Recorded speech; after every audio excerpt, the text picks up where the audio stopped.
Anne-Elisabeth Lemoine est bel et bien de retour. Le mercredi 6 septembre 2023, les téléspectateurs ont retrouvé leur gaffeuse en herbe qui a, une nouvelle fois, suscité les rires de ses invités après avoir oublié un léger détail de sa propre émission. Si elle est très appréciée des Français, c'est parce qu'Anne-Elisabeth Lemoine est une femme naturelle, bienveillante et surtout très drôle. Maladroite souvent et gaffeuse parfois, l'animatrice de CA vous trouve régulièrement le moyen de se retrouver en position délicate sur le plateau de sa propre émission. Entre les lapsus invraisemblables, les difficultés de prononciation et autres scènes hilarantes, la belle blonde de 53 ans oublie même parfois le déroulé de sa propre émission. C'est d'ailleurs ce qu'il s'est passé le mercredi 6 septembre 2023.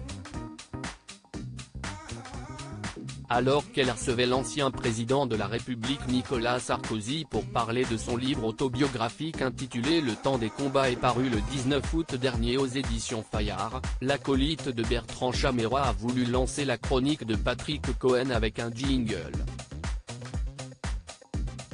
qui n'existait en réalité pas du tout.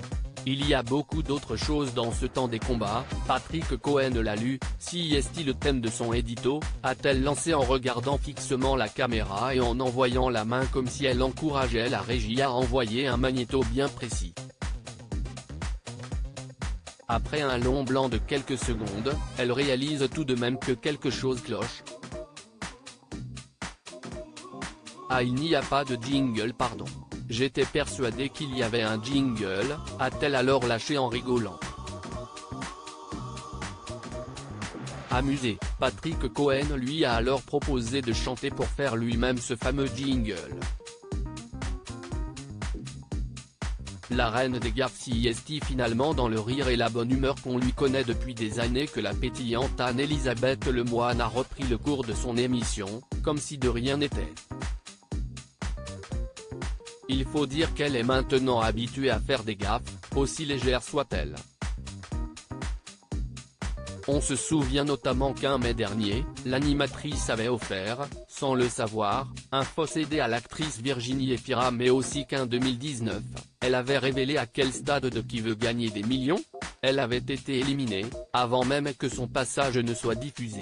Les téléspectateurs sont donc parfaitement habitués à voir et entendre la maman d'Arthur, née en 2004, et Vasco, né en 2013, enchaîner les boulettes à chaque émission ou presque.